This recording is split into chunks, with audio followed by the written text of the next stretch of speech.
Hi, I'm Ross Taylor, your host and guide for Sacred Sundays, a space to slow down, tune in, and return to what's sacred within and around you.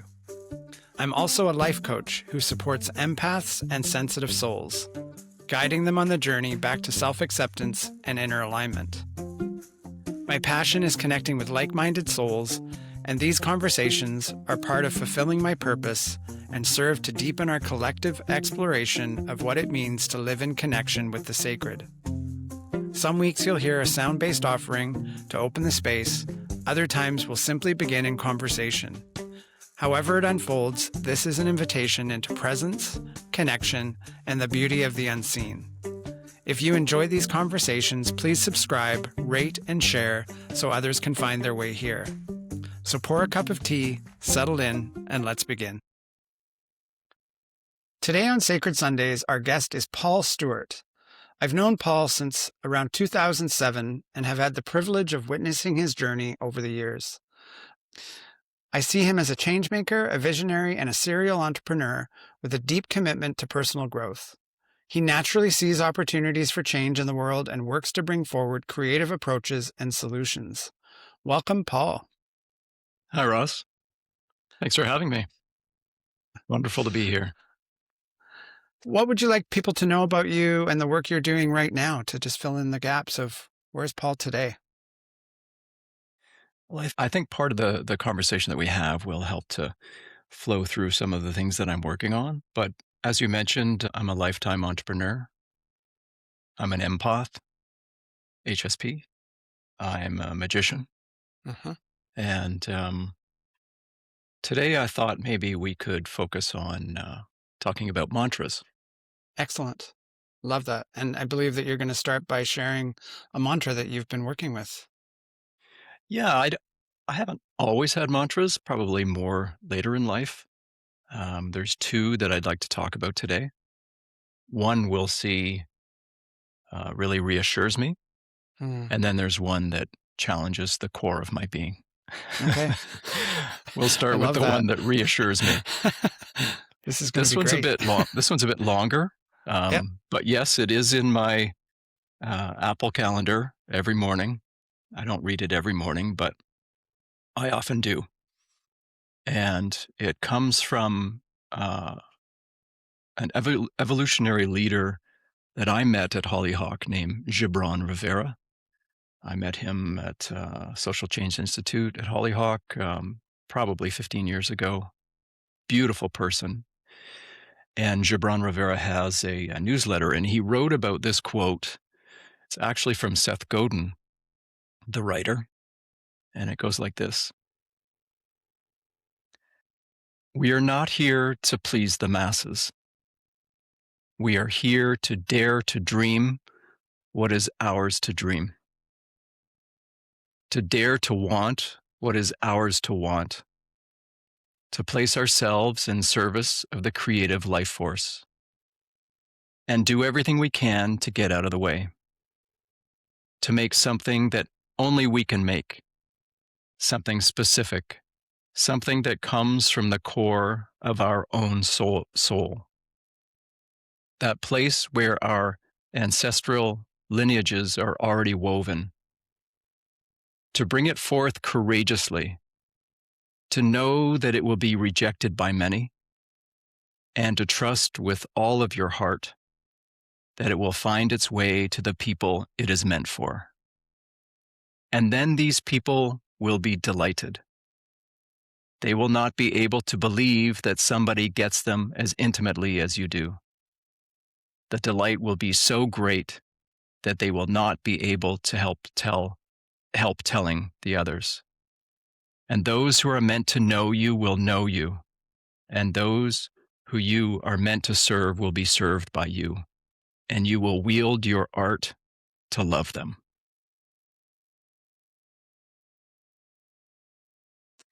I love that. It's I mean, it's so powerful. mm-hmm. It really reminds me of the great risk that we take putting ourselves out there in the world to do some of the things we do. And I'm speaking from an eye perspective as well. The end result is so gratifying if we allow those experiences to happen. We're not meant to be cookie cutter. We're meant to be unique. We're meant to shine our light. Doing that can be so risky in some ways because most of the world is perhaps not on that path. And so it's questioning reality. It's like, what is it that's really important to me at my core? And at the same time, I'm curious what it has brought up for you as you've been sitting with us on a daily basis. I think what's most interesting for me at this point in my life, now that I'm in my 50s, is that, and I think probably for the last 20 years, I've been working on, standing in my truth and being authentic. Sometimes when I read this in the morning, I cry. Mm. And you will wield your art to love them, right? Mm-hmm. And Yeah. so where it particularly hits home as well is as an entrepreneur, and I'm friends with entrepreneurs and I read about entrepreneurs and I watch entrepreneurs on YouTube and et cetera, et cetera. And most entrepreneurs, I don't think follow this. I think most entrepreneurs are looking for arbitrage and profit and, the difference between revenue and cost of goods sold and where can I, deploy this product to, earn profit. And this speaks to the lifestyle that I live, which is one of not just service, but doing things with impact that are important. As an entrepreneur, I painstakingly think about the products or services that I want to bring into the world. And it's hard, right? It's hard to find things that you can be aligned with. But when you know, right? When you're building something important, I'll give you one example. I run a company called Curiosity Killed the King. And I just had my 5-year anniversary, believe it or not. And so I think it was probably 5 years or 4.5 years ago that I started working on a VR video game. And as a magician, I'd always been in love with virtual reality because I'd always seen VR as being magical. And with VR, particularly in the last 5 years, you can kind of do anything you want, magically speaking. So I decided to build a game called Bewilderness, where I wanted to bring wild animals into your living room. And there's something in VR called pass-through where, when you put on a VR headset, you can actually see the room. It's like putting on a pair of glasses, really. You can still see the room around you, but overlaid upon that is images. And in this case, with Bewilderness, the first scene in Bewilderness is that of a bald eagle. And this bald eagle, when in the game begins, it's flying at altitude and it's making noise and it's sort of checking you out and considering you're sitting literally in your living room watching this bald eagle fly around the room, and eventually it swoops down and then appear some fish, and you can feed the eagle, this bald eagle, with fish, and so it starts to build a relationship with you, and eventually there's a glove, and if you put the glove on, just like a falconer, the eagle will land on your arm. And so there's this moment in the game where you're literally holding out your arm in front of you, and a life-size bald eagle is literally sitting on your arm. And you have eye contact, and you are connecting with this fierce eagle, which in most of our lives, we probably won't have a bald eagle on our arm. And so there's this wondrous and most magical moment that you have. And did this video game make money? Well, of course not. I mean, when you're building VR games, you're competing with Meta and all of the, biggest video game companies on this planet. But when I launched it, I had hundreds and hundreds of people a day that would come and visit and have this bald eagle experience, and you will wield your art to love them. And so the curious, the magical, who have VR headsets, who who have this experience. It's just it's like there's a sense of connection there that is so Mm-hmm. gorgeous that to even say, oh, I did that as an entrepreneur cheapens it because Mm-hmm. it's something more than that, right? Mm-hmm. And so in my career, what I've always tried to do is stay magical and to connect with those who are wondrous. And it is through mantras like this each day that allow me the permission to Mm-hmm. go beyond just selling widgets to make things that are beautiful that people will love. Mm-hmm. Wow.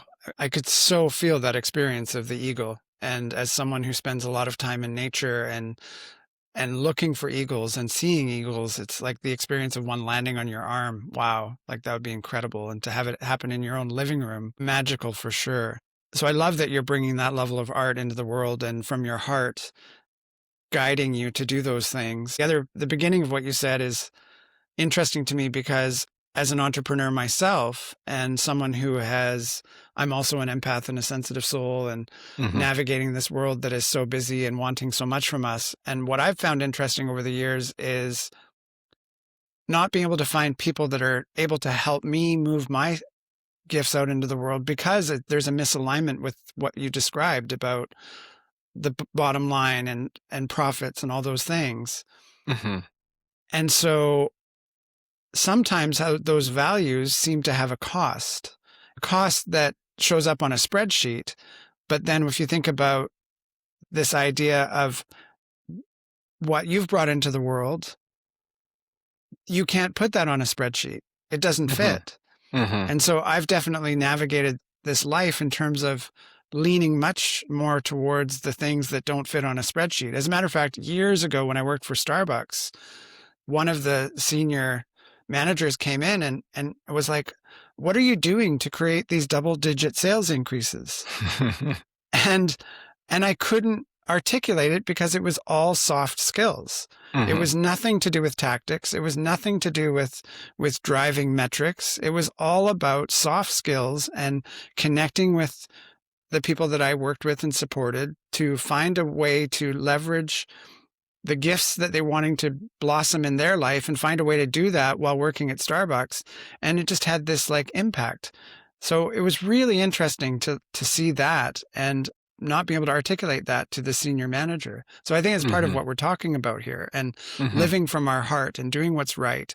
And interestingly, Starbucks was a great platform to be able to do a lot of good with in the community as well. So it's fascinating. Amazing. Yeah, Mm-hmm. they don't necessarily. I went to business school when I was young, and they don't really teach heart in business school. Oh, Although I'm assuming through impact and triple bottom line that those conversations have started in the last decade or so. But traditionally, when I started in the banks back in '93, it was all just single bottom line. mm-hmm. Top line money, bottom line profit. Sure. Um, but I think we've all matured as a society that people can now, run businesses as artists, as Mm-hmm. creators, thankfully. Yeah. Yeah, and there's a lot of tactics that you mentioned that I can't use. I mean, I definitely use tools out there to try and support me and guide me and some of the things that it comes up with, I'm just like, "No, that's not going to work for me." And I'm learning to use those tools in a way and it's learning that that's the way I move in the world and Hmm. aligning with that and it ends up being a really great fit because I can access these tools that are supportive in a way that is really, like I said, in alignment. Hmm. So to that end, if you look at what's going on in the technology field, I imagine that your art benefits from that greatly. What would you want to say about that in terms of helping you move your magic forward? Technology in general has been a boon for entrepreneurs and creators and artists and Mhm. magicians and empaths. But there are some tremendous challenges most recently, and this is where the alignment with my audience is changing, and that is my community, as I mentioned, was mostly made up of the wondrous, you know, Mhm. um, for most of my life, and my goal, even in corporate environments, was to create magic and bring magic with me.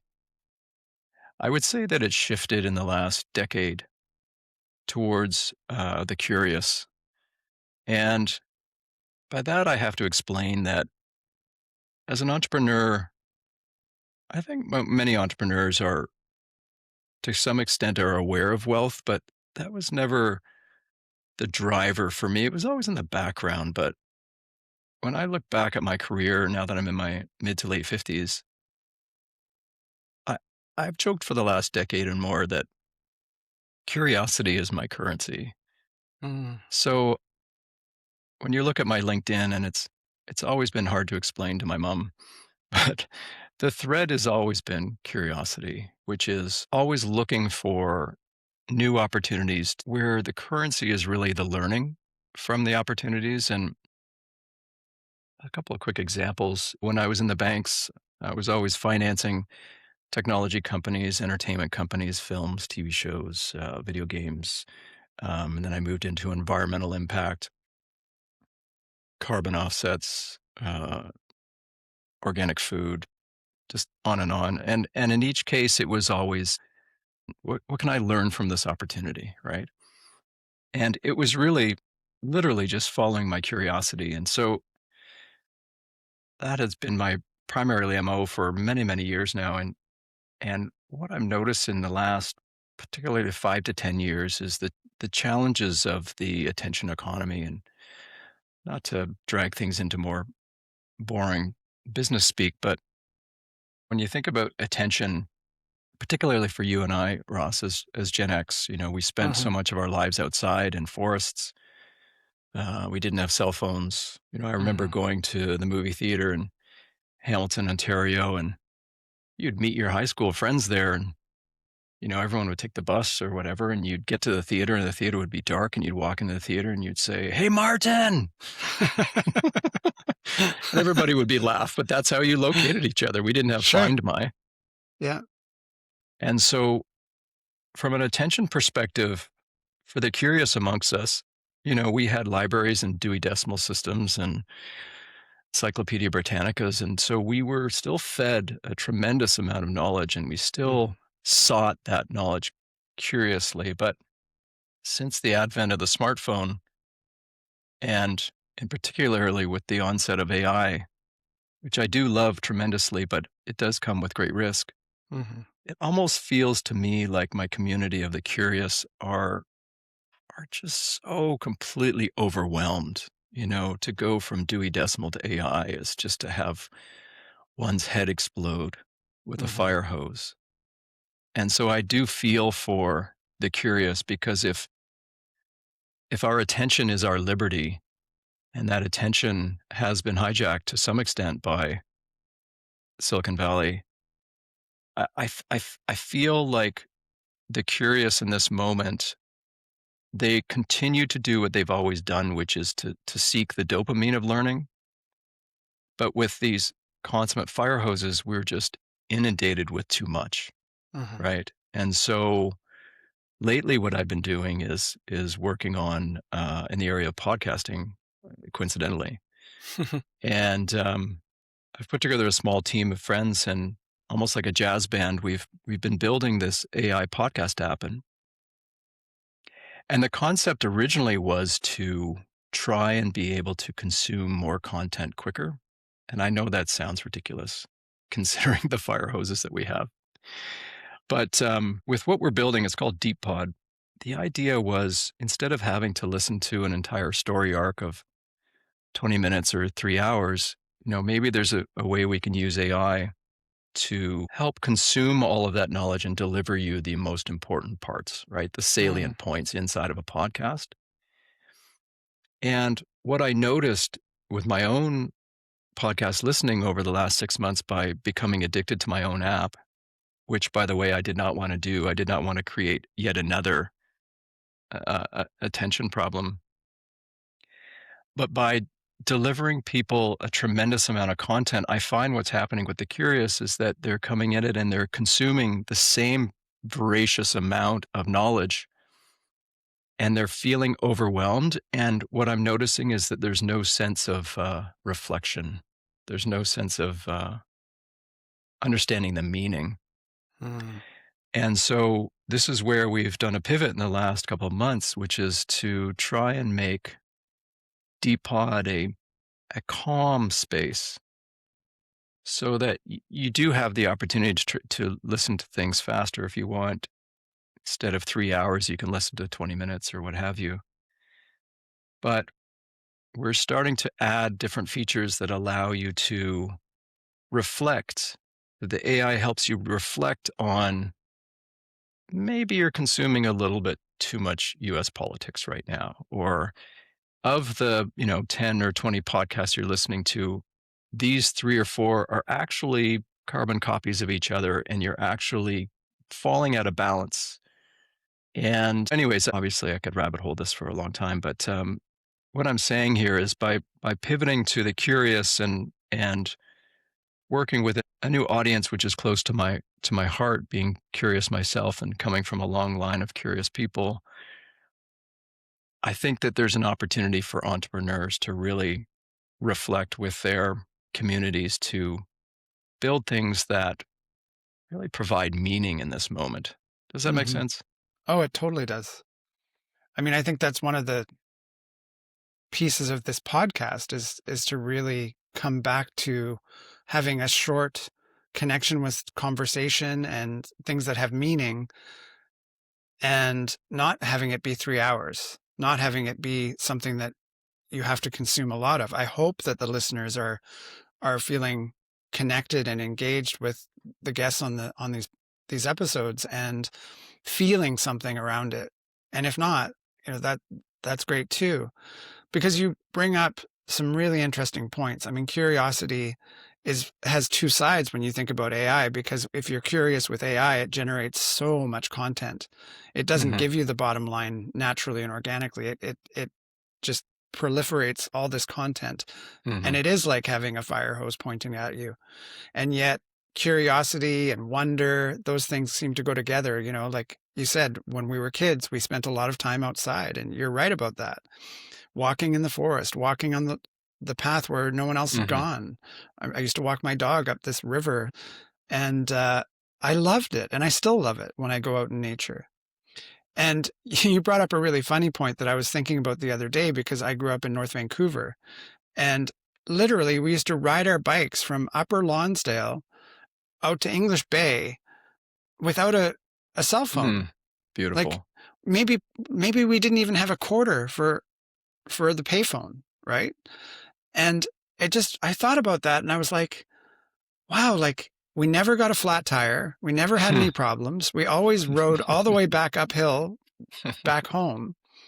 But it's wild to think, like, would parents allow their children to do that today?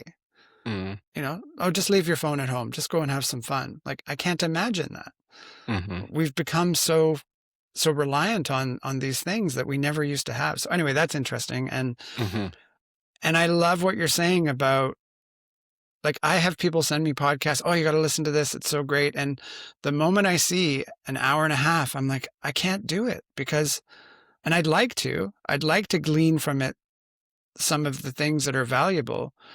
And I've done the play it at 1.5 time. But that doesn't work either, because some of these things are energetic. And the moment we play it faster, we're actually not receiving the energetic component. So I stopped doing that. But there's so much possibility out there. So I love what you're saying about coming back to simplicity. And I'm curious if you could respond to all of that based on the mantra you shared. Where in the mantra do you see this showing up? Oh, well,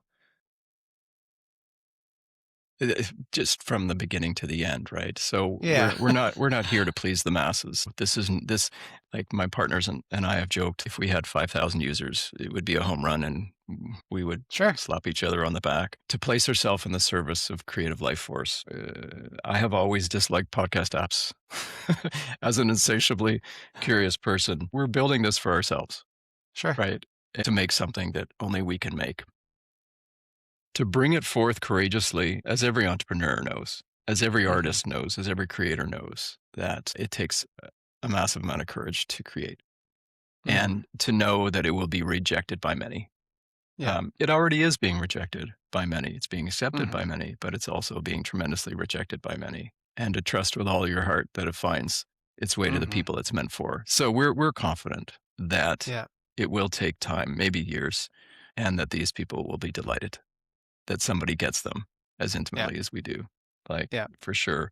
I will say, though, Russ, that our goal certainly is not to destroy the narrative story arc. With your podcasts, I listen to them in full. Really, we've designed it for some of the more nonfiction podcasts like Lex Friedman that are 3 hours long. Or some of, like, I listen to some of the Silicon Valley people who often I can't stand, but they do have some wisdom. And so, Sure. All In, et cetera, those are 2-hour podcasts. If we can get those down to 5 to 20 minutes, then we're saving people massive amount of time. But also, I think the reflection piece is important, which is not that we would have an AI voice talk to us every minute of every day, but more so maybe on a weekly basis to have a conversation with our app to say, what things come up for you when you do listen to the amount of politics or news? And have you thought about listening to creators that are, currently walking in the woods or traveling in Southeast Asia or what have you? And so there's a balance there. There's a reflection that I think as curious people, we think more, right? I need to listen to more. I need to listen to Kara Swisher and Ezra Klein, even though they say practically the same things. I love them both, but we don't always need to double down on everything. It's true. And I mean, you're pointing to something that comes up on this podcast a lot, which is this idea of being so focused externally when really we need to orient internally. We have answers, we have wisdom, we have the things that we need to access. They're right here. They're with us all along. And on a spiritual level, we can connect to all the information that's out there that we need. And so by listening to the same thing over and over again, we're not doing ourselves a service. So I love that your app helps people with that and helps them to reflect, which I think is the creative part that you're bringing to it, which is so beautiful. Reflect and embody, right? So embody. when we're curious and we consume, as we've done for decades, if not millennia, Right. more, if I just listen to this one more episode about the New World Order or what have you, but from that knowledge, what knowledge are you choosing to embody? Right. And I think that's the part that's missing with the Apple Podcast app or Spotify or what have you. Sure. So I think we could go down this thread a lot more and reflect on this mantra a lot more. But I'm also curious, you said you had a second mantra that you wanted to bring up, and perhaps we can go down that road for the last little bit here. Sure. This one's a little bit more challenging. I find that when I read this mantra that it confuses me, it challenges me. I'm still working my way through it. And it's from the Zen master Thich Nhat Hanh. And so I'm going to say 2 mantras in that. I'll start with his, and then I've added more to it. So his is nothing to do, nowhere to go, no one to be. And so what I've done is I've noticed that others, like the creator Rick Rubin and others, have added layers onto it. And so I'll read the full one that's in my calendar. Nowhere to go, nothing to get, no one to be, nothing to chase, nothing to hide, nothing to prove. And so in the spirit of curiosity, I'm curious, what part of that do you find most confronting? I love, now that I'm in my 50s, I love the no one to be. That seems easy at my age. I give that a head nod. I give that a yep. Sure. Pretty confident I know who I am now, and this is who I present to the world. And there's very little friction in doing so. Yeah. Nowhere to go. Okay. Let me think about that one. Nowhere to go. Nothing to do. Nothing to do. Okay. I know that Thich Nhat Hanh is being playful. But as an active, curious entrepreneur, I have a lot to do. As an entrepreneur who like most entrepreneurs, sits back and looks at the patterns, and like just like a surfer sitting on their board in the ocean, we're looking at the waves and we're finding our moment to jump in, often too soon. Mm-hmm. Nothing to do challenges sort of the core of my being, and frankly, the core of my day. I have a lot to do Mm-hmm. today. Yeah. So how do you interpret that? Oh, I mean, I think of it immediately through the lens of these esoteric teachings. And first off, I want to say that I love Thich Nhat Hanh. He was and continues to be a prolific teacher. And I can just imagine his voice in my mind when I hear what you shared. I can hear him saying it. But you're right. The nothing to do is a fundamental challenge because we think we need to be in action. Mm-hmm. And it's true. We do need to be in action. But the place that I go to is like, if we're driving the bus from our mind, if our mind is in charge, then we've gone off balance with it. And so that to me is the distinction, because if we're coming at everything from a place of being and letting the being inform the doing, then we're on the right path. It's a completely different outcome. And that's where literally the message is that there's a part of us that is attracting everything we need. And so too much doing overrides what is already on the way. And for many of us, we're going through the world so fast that we miss all the signs and cues that are being thrown our way. So the being allows us to see what's already there. And that shows up for me. I can do a walk in the forest, or I can be on my walk in the forest. And when I'm being, I notice all the tiny mushrooms. I notice the little toads that are crossing the path. I notice the flicker off to the right, which is a squirrel climbing up the tree. It's like, but if I'm in my head, I'm just going forward. So to me, that, like, I appreciate that contemplation, because I'm in a phase of my life where I'm doing less and wanting to do less. Like I'd be quite happy if I could be paid to walk in the forest every day. Yeah. Does that stir anything in you? Yeah, the way I think about these two mantras is that the first mantra is almost there to fire me up and reassure me, wield your art to love them as I'm standing there with my boots at the door, right? Yeah. And then as I'm leaving the door in the morning, there's Thich Nhat Hanh saying, nowhere to go, no one to be. And so it's this beautiful reminder, right? Nothing to chase. Rick Rubin talks about this, like just let it happen. Yeah. And what we know as older adults is when you just let it happen, it normally just happens. And you can't make something, especially as an entrepreneur, you can't make it happen faster than our society is ready for it to happen, right? So it's a gorgeous reminder. When I say it's challenging, it makes me think every day. Sure. I mean, the way that this gets framed for me that I love is that we're not meant to be in the front seat driving the car. We're meant to be in the back seat enjoying the ride, which seems ridiculous, right? But the moment I think about it through those terms, I can visualize myself as a kid laying across the seat of my dad's Chrysler 300, actually driving through Vancouver Island and just looking at the trees.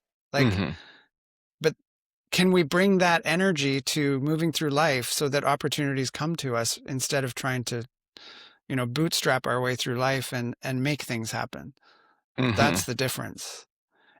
I was just going to say one thing I haven't mentioned to your listeners is that when I'm not running my own business, I'm usually working for someone else's startup, often in the role of VP sales or head of biz dev, or, just basically leading the persuasion to sell something.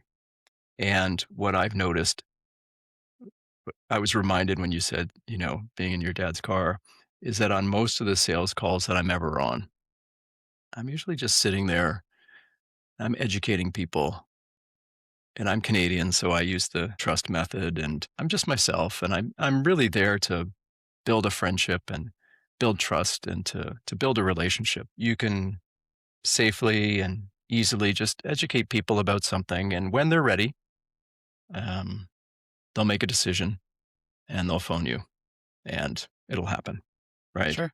But usually there's a CEO in the background trying to make it happen faster, who's trying to get somewhere, who's trying Yeah. to be something, who's trying to chase something, and trying to prove something maybe, and it just doesn't work, Hmm. and that's fun.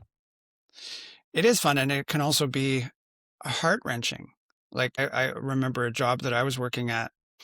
I was creating this vision. I was the one working with clients directly, and I would have my plan for the day, and this is what I'm going to do. And it was very much heartfelt about aligning with building a theme or a rhythm throughout the day.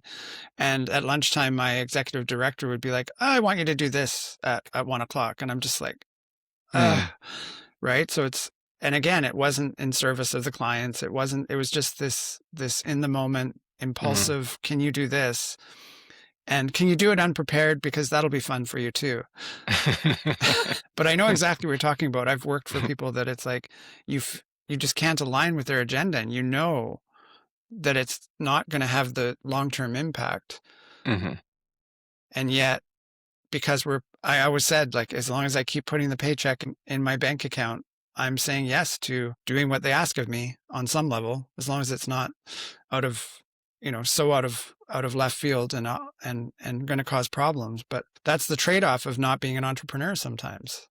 Well, it's hard when you're at the front of the boat and you're the CEO or in the exec team or VP sales or whatever, there's a lot of families that these people are Hmm. responsible for. It's true. It is true. And you feel that pressure. The big difference for me is and particularly as an empath, you figure this out really quickly. In terms of the prospects you're talking to, the people who you're trying to sell to, um, are they are they interested in talking to you? Like, Hmm. what's the energy behind the conversation? Are they excited to book a meeting in your calendar? Are they excited for the conversation? Hmm. Are they excited? Are they a champion? Are they excited to bring in other people from their company if it's an enterprise sale? Um, and where I always found there was problems is when there's no energy, right? And I don't Yes. mean energy in terms of, trying to build a relationship. I mean, if there's no energy around wanting your solution, Sure. then nothing's going to happen. Yeah. And then you have that CEO again at the front of the boat, pushing, pushing, pushing, Yeah. and it just doesn't work that way. The energy's That's there or it's not. such a great example because as an empath, you would feel that Mm, so so every day, all the clearly. time. Yeah. Every day, all So the it's like time. okay, you're asking me to follow up on something that has nothing that's going to come from it. I know this 100%. Yep, And you that's know it. hard because yeah, Yep. it's like playing a game of tennis with someone that doesn't want to hit the ball back. It's just not fun. Right? Well, they don't even walk onto the court. Yeah, Right. yeah. You know as soon as you try and book the meetings, if you can't book the meetings, then nothing's gonna Hmm. happen. Yeah. Yeah. And that kind of aligns with the last part of your modified mantra, which is nothing to prove, Mm, that's a big one. I mhm, relate to that deeply. Like I've spent a lot of time in life trying to prove something or which, for me, the other side of proving is receiving love, receiving acknowledgement, receiving recognition, and thinking that I am not enough just by showing up authentically mhm, as I am. mhm, I mean, I think a lot of people fall into that trap. And it's part of what makes us have this human experience. I think it's a part of it. mhm. Yeah, that's a tough one. You Yeah. might be still proving yourself to your parents or to your Hmm. partner or even yourself, like when we talked about the first mantra, um, that these people will be delighted. Well, it part and parcel of that is trying to find those people, you Hmm. know, in a attention deficit world. Sure. So there'll be new businesses, startups, whatever that entrepreneurs will run that never find their people. I ran Hmm. one that was not-for-profit that was focused on light pollution in Vancouver, because light pollution, some people say Vancouver is a city with a port. Some people say Vancouver is a port with a city around it. I cite the port because it's full of light pollution. There was something that went nowhere. People love light. Often people love light pollution. My big thing at the time was I wanted to see the northern lights. I wanted to see the city by the light of the moon. All of these naive thoughts I had at the time. And the reality was it was not shared by many people at all. And so there was just one that I just had to give up trying to prove that. I didn't have to be right. Matter of fact, I was sad to be wrong, but I moved on. Right. So those happen for entrepreneurs. Those happen sometimes 9 out of 10 times. Right. Yeah. And do you feel like in some ways, though, you're always ahead of the curve? Like you're always seeing something that people aren't ready for? Like perhaps down the road, people will realize that. But of course, how do you make a business around that is the other question, right? All entrepreneurs would feel early most of the time, because I think that they just have that innate sense to look for patterns and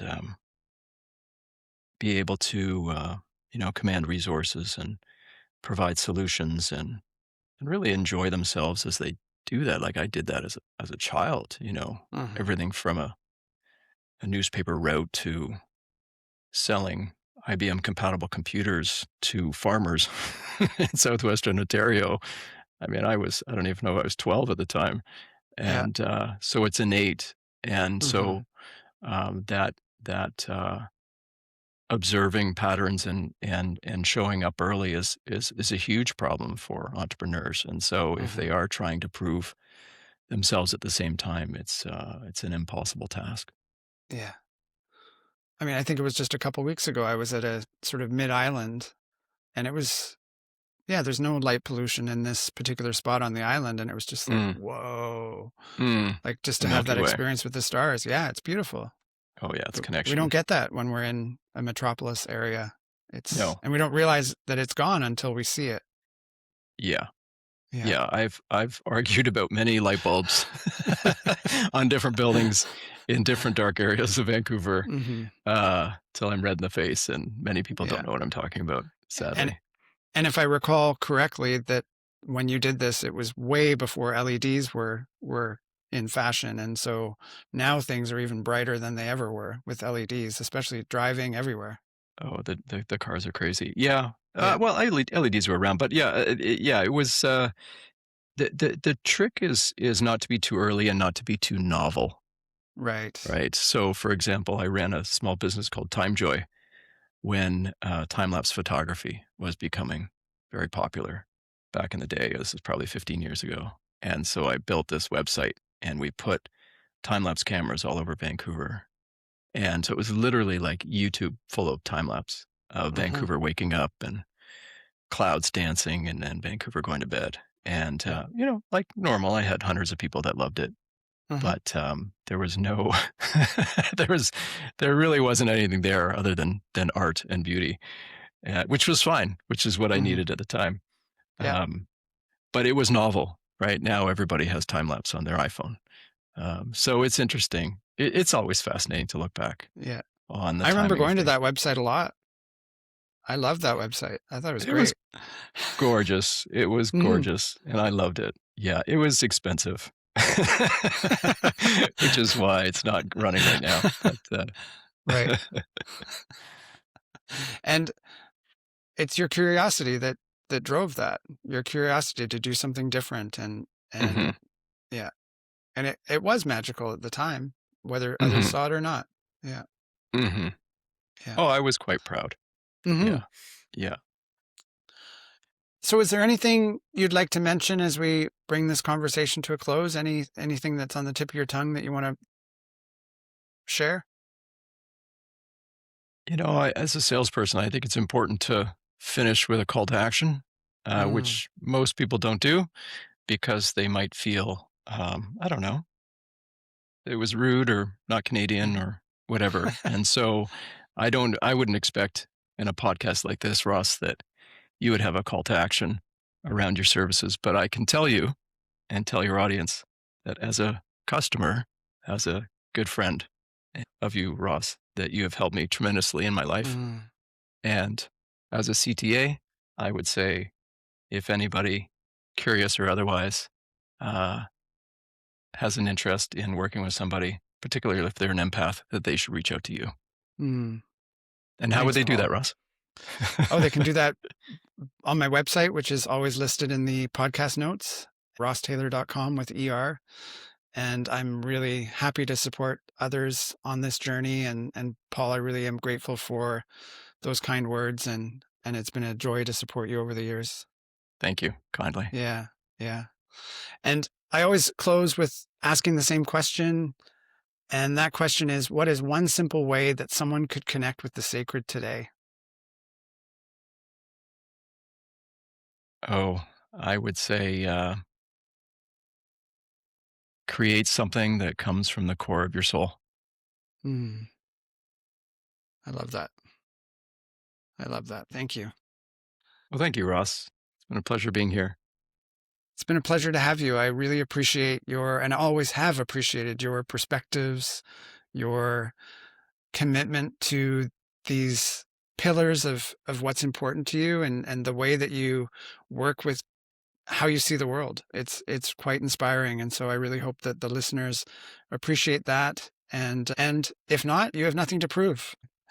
Grateful to be here. Thanks for those kind words. Be well. Excellent. Bye for now. Bye. Thank you for joining us on Sacred Sundays. I hope something in today's offering spoke to your spirit, stirred something true, or simply gave you a moment to breathe. If this conversation resonated, please take a moment to subscribe, rate, or share the podcast. It truly helps this work reach the people who are meant to find it. And if you'd like to explore more of my work or connect with me directly, you can visit rosstayler.com, and that is Tayler with ER.com. Until next time, may your day be slow and sacred.